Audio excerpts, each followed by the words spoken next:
신동이 누구예요? 모차르트가 어느 날 일어나서 팍 악보를 썼다 그래요. 뭐 11살 때도 쓰고 뭐 그랬다 그래요. 제가 그 생각이 들었어요. 혹시 우리가 못 듣는 우주의 소리를 그 사람 들은 거 아닐까? 그냥 혼자 생각해. 그걸 세상 사람들은 영감이라고 하지 않나, 이런 생각이 들었어요. 결국은 제가 드리고 싶은 것은 우리에게 주어진 것이 하나님께로부터 온 것인 줄 믿습니다. 하나님께로부터 온 거예요. 모든 것이 하나님께로부터 온 거예요. 어떤 영감이 떠올랐다? 하나님께로부터 온 거예요. 저도 어느 날 담쟁이 보고 기가 막힌 글을 하나 써서 와, 이 시인 같은 느낌 막 들었는데, 생각해보니까 그런 생각도 하나님이 주시는 거예요. 모든 것이 하나님께로부터 왔죠. 자, 2절, 거기에 1절의 말씀은 예수님을 말씀하고 있고, 그가 태초에 누구와 함께 계셨다는 거죠? 하나님과 함께 계셨고, 3절이죠. 예수님은 하나님과 함께 계신 거예요. 3절 말씀 읽어보죠. 시작. 만물이 그로 말미암아 지은 바 되었으니 지은 것이 하나도 그가 없이는 된 것이 없느니라. 온 천지 창조는 삼위일체 하나님이 공히 함께 일을 하셨고, 그 중에 예수 그리스도께서도 이 일을 하셨다는 거죠. 그리고 이제 4절, 그 안에 뭐가 있었다는 거예요? 생명이 있었으니 이 생명은 사람들의 빛이라. 빛이 어둠에 비추되 어둠이 깨닫지 못하더라. 그게 이제 우리의 모습인 거예요. 빛 대신 하나님의 은혜가 우리 속에 있지만 우리가 깨닫지 못하는 거예요. 그러자 이제 6절이죠. 요한이 나와요. 하나님께로부터 보내심을 받은 사람이 있으니 그의 이름은 요한이라. 그가 증언하러 왔으니 곧 빛에 대하여 증언하고 모든 사람이 자기로 말미암아 믿게 하려 함이라. 그 요한의 사역은 빛을 알려주고 믿게 하려는 거죠. 그리고 8절을 이렇게 말씀하고 있어요. 또 읽어볼까요? 시작. 그는 이 빛이 아니요 이 빛에 대하여 증언하러 온 자라. 그런 거예요. 요한의 사역은 예수님을 전하는 거예요. 예수님이 아닌 거예요, 요한이. 그리고 9절, 참빛 곧 세상에 와서 각 사람에게 비치는 빛이 있었나니. 자, 이제 그 빛에 대해서 설명하고 있죠. 10절 읽어볼까요? 시작.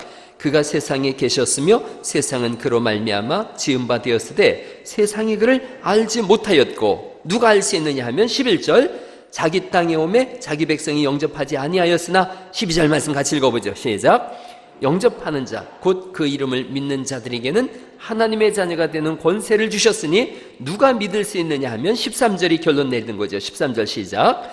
이는 혈통으로나 육정으로나 사람의 뜻으로 나지 아니하고 오직 하나님께로부터 난 자들이니라. 예수님을 누가 믿을 수 있느냐? 하나님이 주시는 믿음 안에서 믿게 되어진다는 것이 성경의 말씀이에요. 그래서 여러분이 이곳에 온 것은 하나님이 선택한 하나님의 백성들인 줄 믿습니다. 이곳에 왔다면, 이왕 여기 앉아 있다면 진짜로 예수님을 영접하는 은혜가 있기를 간절히 바랍니다. 예수님 믿는 거죠. 예수님 믿는 것보다 더 중요한 건 없어요. 제가 오늘 그 주일학교 중고등부 교사들하고 교사교육을 하면서 그런 내용을 이야기를 했어요.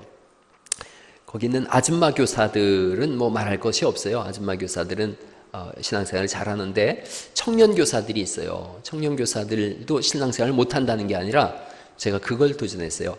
주의를 잘 지키는 것과 하나님 앞에 11조 내는 것을 여러분 깊이 생각하고 진행해 보라고 그랬어요. 왜 그러냐면 오늘따라 이상하게 찬송가 49장 11조 드립니다, 이 찬송이 나왔어요.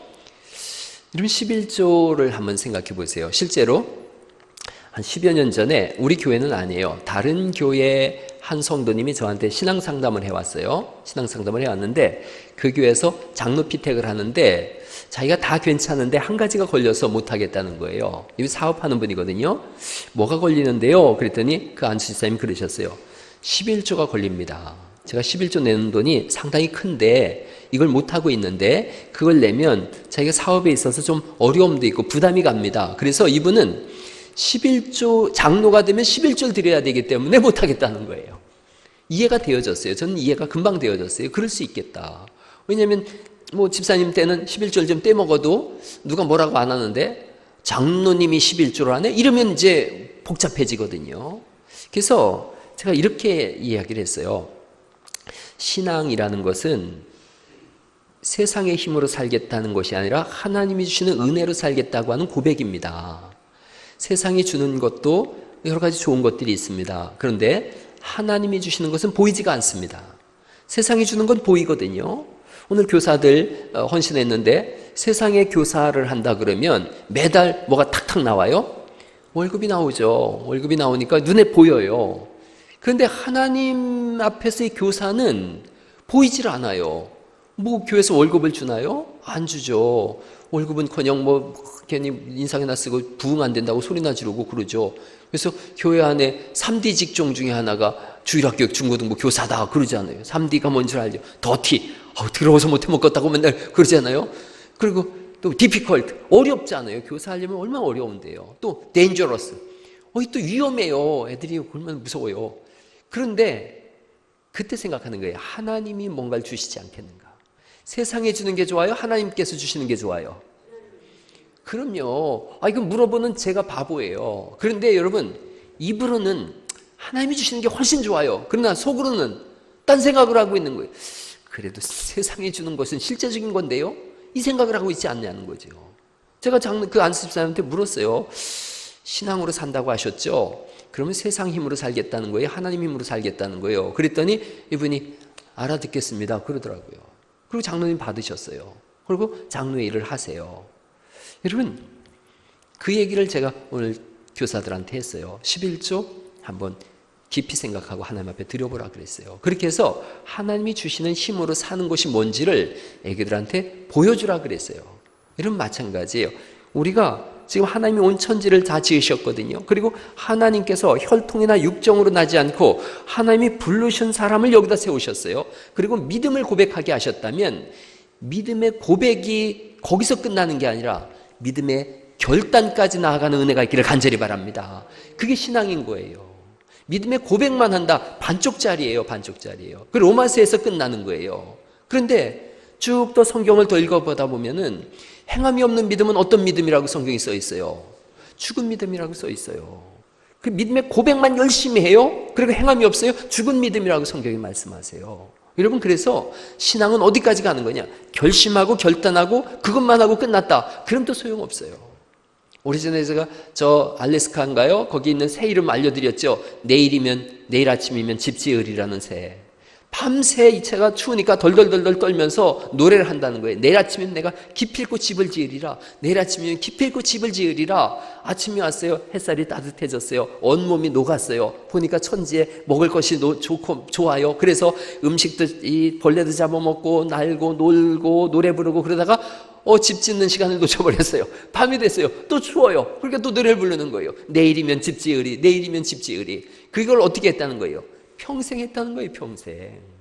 그래서 그 새 이름이 내일이면 집 지으리래요. 혹시 우리 중에서 믿음의 고백만 하고 행함이 없다, 그러면 그 신앙인을, 그 집사님을 뭐라고 부르는 거예요?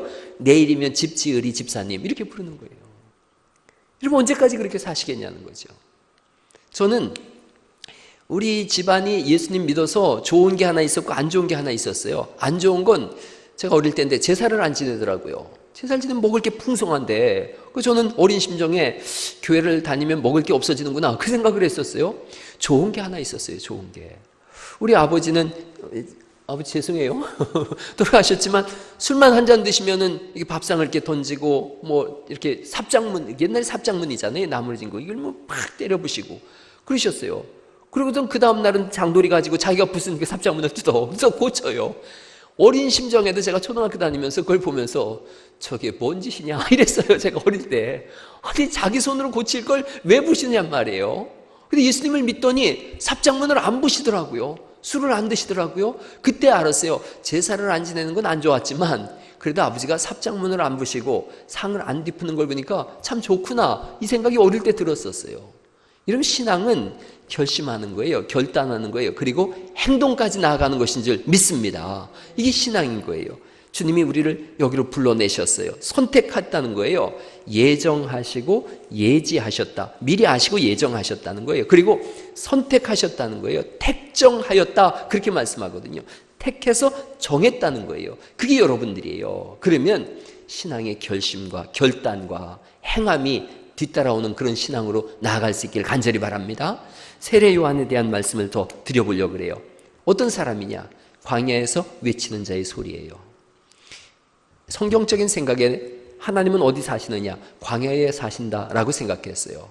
왜냐하면 이스라엘 백성들이 출애굽하면서 어디에서 40년을 지내요? 광야에서. 광야 40년은 매일같이 하나님을 경험하는 시간이에요. 낮에 뜨거우니까 뭐가 펼쳐져요? 에? 좋게 말할 때 대답들 하세요. 낮에 뭐가 펼쳐져요? 구름기둥이. 밤에는 불기둥이 펼쳐져요. 아침에 눈 떠서 먹을 걸 찾아보니까 뭐가 있어요? 만나가 있어요. 고기 먹고 싶다 그랬어요. 그랬더니 뭐가 날라와요? 메추리 떼가 몇 마리 날라왔는지 혹시 아세요? 메추리 떼가 2규빗이에요. 2규빗으로 다 반경 2km씩이니까 4km가 펼쳐졌어요. 2규빗은 90cm예요.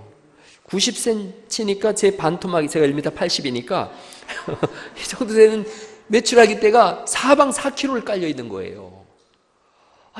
이게 얼마나 기가 막히냔 말이죠. 그래서 하나님을 날마다 경험했어요. 광야에서는 하나님을 경험하는 거예요. 여러분, 우리도 마찬가지, 오늘도 마찬가지예요. 하나님을 경험하는 거예요. 아침에 눈 뜨면은 태양이 떠오르잖아요. 하나님이 계신 증거예요. 밤엔 달이 떠오르고, 어제 그제 새벽에는 하나님께서 새벽 예배 나오는 분들 심심하지 말라고 하늘에서 뭐를? 눈덩이를 이렇게 싹 내리고, 그리고 새벽 예배 안 나온 사람들은 보지 말라고 그 시간 지나니까 싹 또 멈춰버리고, 그런 거죠.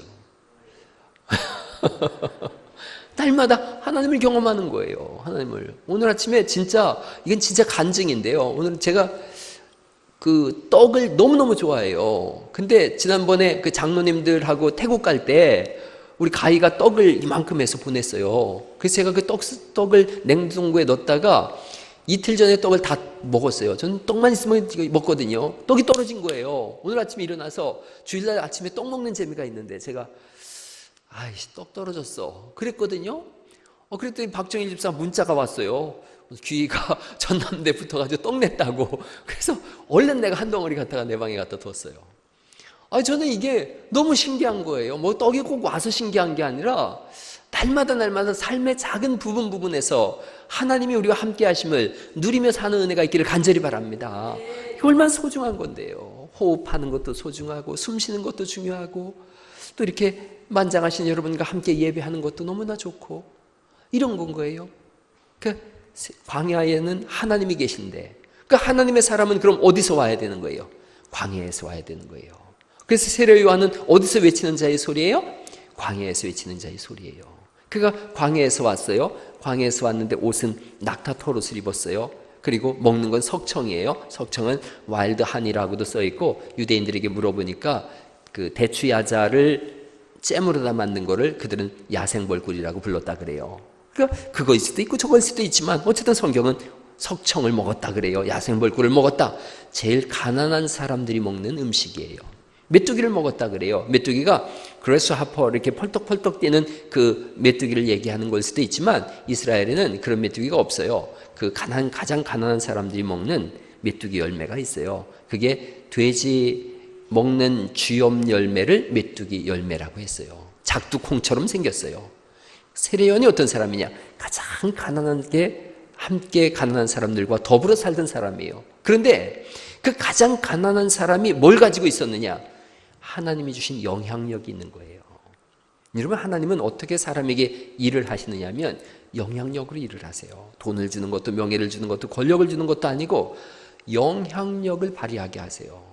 세례요한 광야에 외치는 자의 소리예요. 그냥 소리, 보이스, 소리예요. 그런데 이 사람은 가장 가난해요.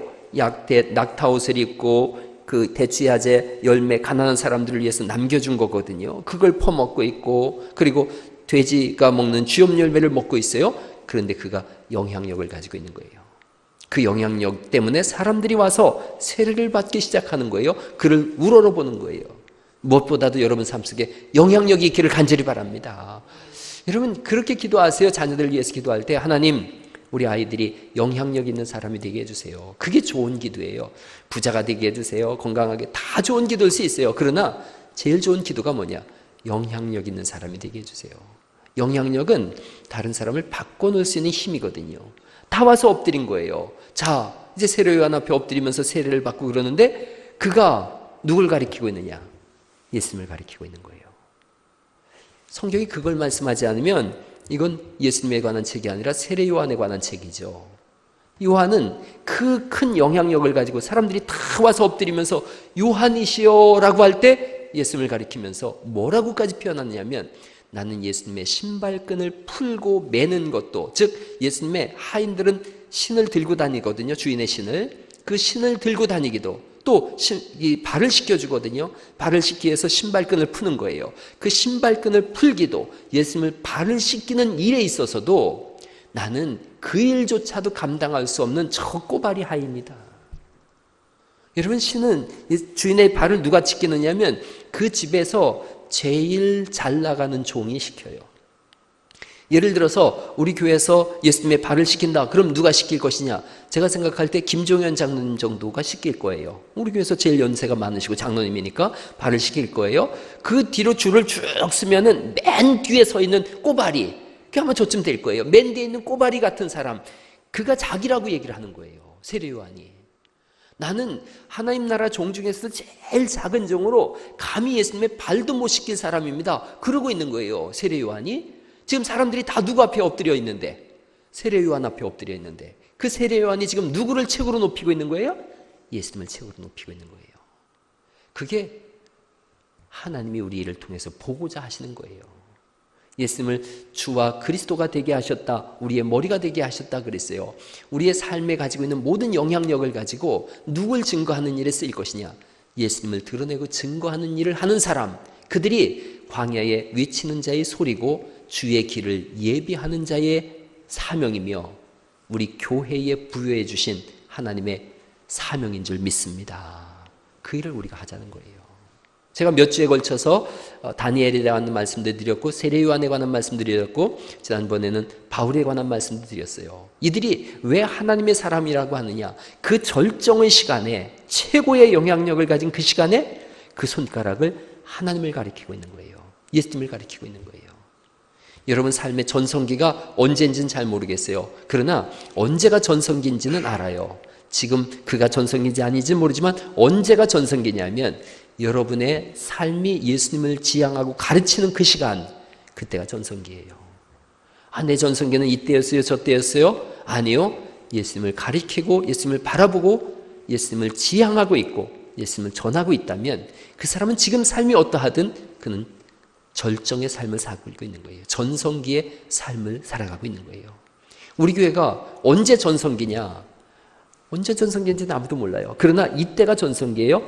입을 열어서 그리스도 예수님을 증거하는 그때가 전성기인 줄 믿습니다.